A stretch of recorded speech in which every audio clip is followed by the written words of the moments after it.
Hello friends, welcome to செல்வ Vinayaka channel. எல்லோரும் சந்தோஷமாகவும் ஆரோக்கியமாகவும் இருப்பீங்கன்னு நம்புகிறேங்க.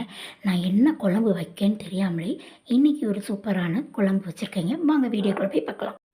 என்ன குழம்பு வைக்கேன்னு தெரியாமல் இந்த குழம்பை ட்ரை பண்ணியிருக்கேங்க. வெந்தயம், பச்சரிசி, ஜீரகம் இந்த மூணையும் எடுத்து வச்சுருக்கேன். அடுப்பில் கடாய் வச்சு இந்த வச்சுருக்கக்கூடிய இன்க்ரீடியன்ட்ஸ் மூணையும் லைட்டாக எண்ணெய் விட்டு நல்லா பொன்னிறமாக வறுத்து எடுத்துக்கிட்டேன். நம்ம ஆல்ரெடி அரிசி, ஜீரகம், வெந்தயம்லாம் வறுத்து இந்த பக்கமாக எடுத்து வச்சிட்டோம். அதுக்கப்புறம் அடுப்பில் கடாய் வச்சு ஆயில் விட்டு கொஞ்சமாக இந்த ஆயில் கூட வெந்தயம், கடுகு இந்த ரெண்டையும் போட்டு பொரிக்க விட்டுக்கலாம்.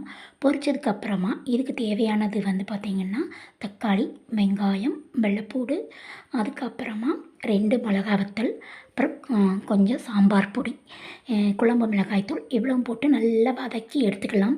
கொஞ்சம் ஆயில் விட்டு வதக்கி இந்த இன்க்ரீடியன்ட்ஸ் எல்லாம் நல்லா வதக்கினதுக்கப்புறமா கொஞ்சமாக தண்ணி விட்டு இதோட பச்சை வாசம் போக தண்ணியும் நல்லா கொதிக்க விடலாம்.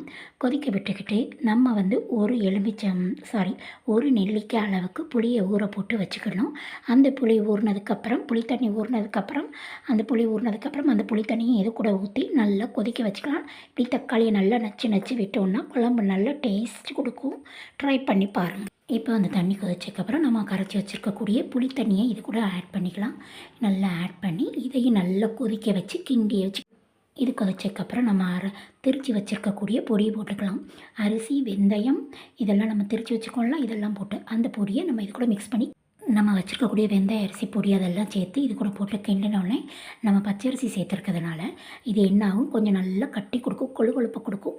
ஸோ இன்னும் கொஞ்சம் தண்ணி விட்டு நல்லா கிண்டி இறக்கணுன்னா செம்மையான சூப்பரான குழம்பு ரெடிங்க. இதுக்கு நான் வச்ச பேர் என்னென்னா வெந்தய குழம்பு. அவ்வளோதாங்க. சிம்பிளான ஒரு சூப்பரான வெந்தய குழம்பை நான் ரெடி பண்ணியாச்சு. சாதம், இட்லி, தோசை எல்லாத்துக்குமே அவ்வளோ சூப்பராக இருந்தது. வெந்தய குழம்புலாம் நம்ம சாதத்துக்கு சாப்பிட்ற மாதிரி இல்லைங்க, டிஃபனுக்கும் சாப்பாட்டுக்கும் சேர்த்து சாப்பிட்ற மாதிரி அவ்வளோ சூப்பராக இருந்தது. ட்ரை பண்ணி பாருங்கள். ட்ரை பண்ணி பார்த்துட்டு எனக்கு கமெண்ட் பாக்ஸில் கமெண்ட் பண்ணுங்கள் ஃப்ரெண்ட்ஸ். செம்ம சூப்பராக இருந்தது. நீங்களும் ட்ரை பண்ணி பாருங்கள். இந்த பொடியை நம்ம பொரியல் எல்லாத்துக்குமே யூஸ் பண்ணிக்கலாம். இந்த குழம்பு சூப்பராக ரெடி ஆகிட்டு இது கூட இன்னும் கொஞ்சம் காரத்துக்காக வத்தப்பொடியும் கொஞ்சம் போட்டு கிண்டி வச்சுக்கலாம். உப்பு இதெல்லாம் சேர்த்து கிண்டிட்டு கொஞ்சமாக நல்லா 2-3 ஸ்பூன் நல்லெண்ணெய் விட்டு இறக்குனீங்கன்னா அட்டடா குழம்பு அவ்வளோ ஒரு அட்டகாசமாக இருக்கும். இட்லி, தோசை, அப்புறம் சாதம், தயிர் சாதம் எல்லாத்துக்குமே அவ்வளோ சூப்பராக இருக்கும். இந்த குழம்பை நம்ம கொதித்து இறக்கும் போது நல்லா ஆயிரும் இந்த குழம்பு. ஏன்னா நம்ம அந்த பொடி திரிச்சு போட்டிருக்கோம் இல்லையா, அந்த பொடிக்கு இந்த குழம்பு நல்லா கட்டி கொடுக்குது. சூப்பராக இருக்கும். இதுக்கு ஃபைனலாக ஒரு தாளிப்பும் போட்டோன்னா இந்த குழம்பு செம்ம சூப்பராக ரெடி ஆயிடுச்சுங்க. மணக்க ருசித்து சாப்பிட்லாம் வாங்க அனைவரும். இந்த பக்கம் குட்டி கடாய் வச்சு கருவேப்பிலை, கடுகு, உளுந்தம்பருப்பு எல்லாம் போட்டு தாளித்து இதை கொட்டியாச்சு. சூப்பராக மனம் கம இதை பார்த்தோன்னே பாருங்கள், நான் இங்கே தாளிக்கிறதுக்குள்ளே இந்த குழம்பு அவ்வளோ கட்டியாயிட்டு சூப்பராக இருந்தது.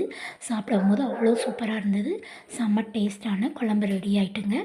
நீங்களும் உங்கள் வீட்டில் ட்ரை பண்ணி பார்த்துட்டு இந்த குழம்பு ட்ரை பண்ணி பார்த்துட்டு எனக்கு கமெண்ட் பாக்ஸில் கமெண்ட் பண்ணுங்கள் friends. Thank you. Take care. Next ஒரு இன்ட்ரெஸ்டிங்கான வீடியோவில் மீட் பண்ணுவோம். அப்படி நம்ம சேனல்